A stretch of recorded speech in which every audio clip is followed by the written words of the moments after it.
What's going on, guys? Matt Manduke here.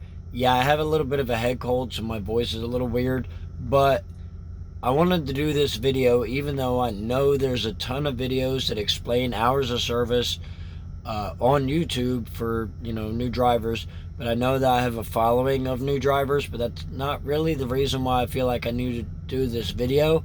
It's that my friends and family and almost everyone I talk to is not familiar with hours of service, because why would you be if you don't drive a truck? But this is so I can link this video and explain what hours of service is to those people much easier. And, well, that's what it is. So I'm going to flip this camera around and I'm going to show you my Qualcomm so I can explain hours of service. Alright, so that's my Qualcomm. It does a handful of different things. You can see there's a keyboard, and I leave it always folded up because it's just easier to always have it out. It's easier to do the things. It's how I communicate with my fleet manager. It's also what tracks my hours of service. And so this is in the hours app, hours of service app, and you can see on the status page it shows you whatever the status is. Now there is a button there that I can change the status, but I'm not really teaching you how to use the Qualcomm. I'm teaching you about hours. You can see that I'm currently in the sleeper, which, no, technically I'm not, but I'm gonna be as soon as I'm done with this video. And it shows you when it starts and when it finishes. Now, this is a very important tab because it shows you these gauges. Now, after I've been in the sleeper for 10 hours, that 14-hour gauge will restart again, and the 11-hour will be full again, but the 70-hour will not reset without a 34-hour reset. Or I'm not going to gain anything because I had a reset about a week ago, but at midnight Central Time I gain whatever hours I worked 8 days ago, which, if I don't have a reset, which 8 days ago I would be gaining 9 hours tonight and 8 hours tomorrow, roughly. I know you can see the exact numbers, but because I had a reset there, I'm not getting any of that, because that'll reset your 70-hour. So that's how that would work, and that those hours would gain on your 70-hour once you've been out for longer than 8 days, which generally I am. I've only had one reset, and it was that one.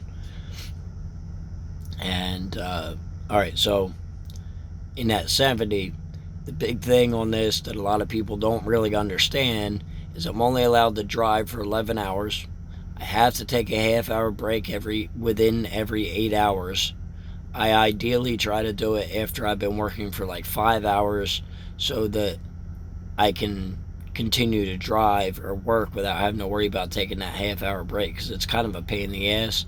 And yeah, sometimes I use it to fly the drone, and sometimes I use it to eat, but usually I've already done those. Well, I mean, not the drone, but usually I've already eaten, and I just kind of waste a half hour to do nothing. The 11 hours, I cannot drive for more than 11 hours in a day. As you can see, I did not drive anywhere near that today. But my 14 hours, once I start that 14-hour clock, that clock does not stop until,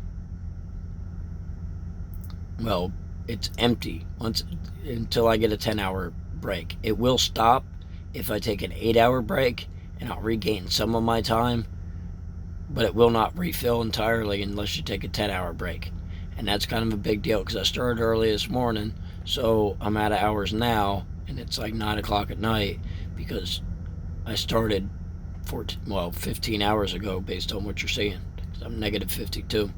And that's really the big thing. If you start at 6 o'clock in the morning, you can't work any later than 8 o'clock and at night. And so if you start at noon, then you can't work any later than 2 o'clock in the morning. And that's what it keeps track of. It's 14 hours on duty, but realistically it's 14 hours from whenever you start working. So today was kind of a weird day because I started at 6 o'clock in the morning. I worked for like 2 hours driving, and then I did a drop and hook, and then I had to find parking because the trailer that I'm now hauling wasn't ready until 7 o'clock. So I sat around for most of the day, went and picked up this trailer, and only had a half hour to find parking. And then that's when it gets into the weird stuff, which you're not going to see because I had to already approve it. Yeah, here you can see that I had 45 minutes of personal drive time. And personal drive time is more or less what you use if any of these clocks, well, I mean, the 8-hour rest break, you probably don't want to do that, but the 11-hour or the 14-hour is almost out. You can use personal drive time so that you can find parking, because you can't just park a truck wherever you want. It's not so easy as pulling into whatever McDonald's and sleeping there. You can't do that. So you can use personal drive time to go, a short distance to find parking, and you're supposed to take the first parking that you find, and that's where I'm at, which is kind of a rest stop in the middle of 412 in Oklahoma. I think there's some McDonald's here, but I don't eat McDonald's, and it wouldn't be good for me now anyway, because you can hear my voice. But that's more or less the gist of it, and hopefully you guys will be able to understand that. If I need to break it down more, then I will, but it's pretty simple. It's just a matter of figuring it out. Yes, you will be changing your status on a regular basis whenever I get done. I'm gonna, when I want to start, I'm gonna switch it to on duty pre-trip, and then for 15 minutes, and then I'll drive. And the other thing is you can edit things. So if you end up on duty for drop and hook for an hour, because it usually does take an hour, I'll cut it back to 15 minutes because that's the legal limit, and I'll put the rest of it as off duty so I can preserve as much of that 70-hour clock as possible.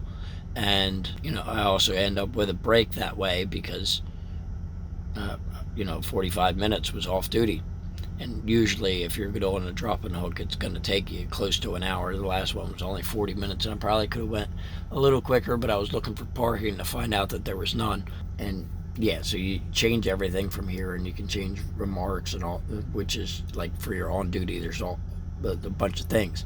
But anything you have here, the only thing you can't edit is drive time. So on duty, off duty, sleeper, you can edit, and you can change all that stuff, and that's more or less how you preserve your 70-hour clock.